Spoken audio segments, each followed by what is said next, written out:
Hi everybody, it's Smoke E Bear here, and welcome to my YouTube channel all about smoking meat. This is going to be about the easy way to do this at home. You don't have to be a serious charcoal pitmaster in order to do the things that I'll show you how to do. I got into smoking meat because my family loves to eat low carb. We eat a lot of meat every week, and there's only so much baked chicken a person can eat. So I needed ways to make it interesting. The other advantage of smoking is you can use less expensive cuts of meat, and when you're trying to cook some volume, that's really helpful.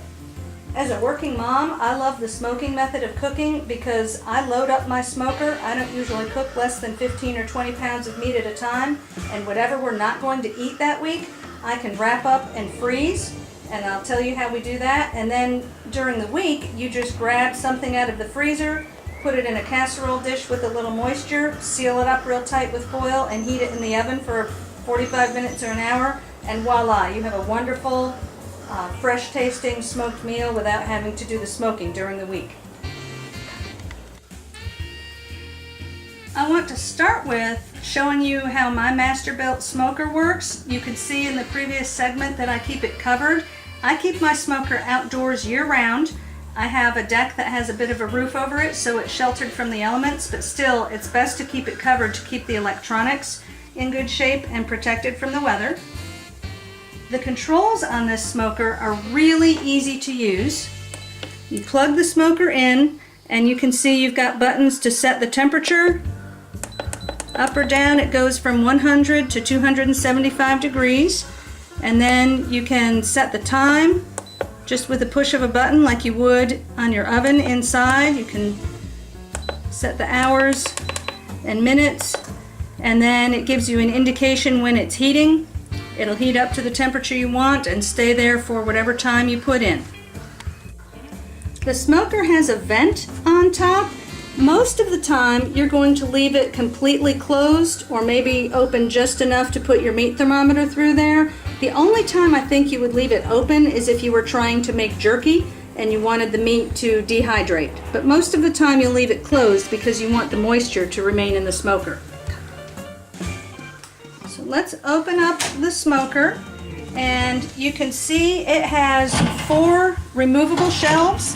Sometimes I use each shelf, sometimes I take a couple out depending on the size of the meat I'm smoking. And as I mentioned earlier, I load this smoker up whenever I'm cooking. I usually cook 15 or 20 pounds of meat at a time. I've gotten 4 chickens in here, 2 on each shelf. I do 2 pork butts at a time. I cut them in half and do 2 on each shelf. You can do chicken pieces. If you do chicken quarters, you can put chicken on every single shelf, so you can get an awful lot of meat cooked all at one time with the smoker. It has a liquid tray down here. Typically I put water in here, but you can also put in fruit juices. Apple juice can be a nice touch. This is the firebox. This is where, when you insert wood, the wood chips will go in here and any ash will build up in here. So you can see it'll be very easy to remove the ashes when you're done. This is the grease tray. The meat as it cooks will drip down, and some of the grease will fall in this liquid pan and the rest of it will end up on the bottom of the smoker. But this version has a grease tray, and you can see the little hole right here. That leads to a external grease pan around back that I'll show you in just a moment. So you can see that little hole leads to this tube, and the excess grease will leak out in here. Sometimes, depending on the cut of meat, you do get some grease in here, sometimes you don't. But when you're finished and ready to clean up, this just slides off, and then you can go dump it in the appropriate place and wash it out. The Masterbuilt smoker has a really nice way of adding wood during the smoking process. You just turn this handle and pull the wood shuttle out.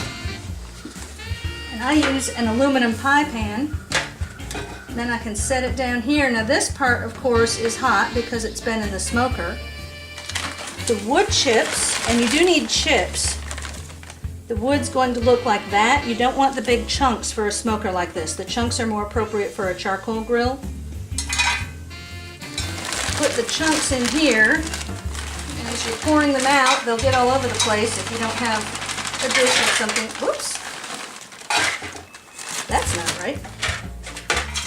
So you put some wood in, fill it up half or all the way full, slide this in, and then you've added the wood. And you'll do that about every 45 to 60 minutes throughout the smoking process.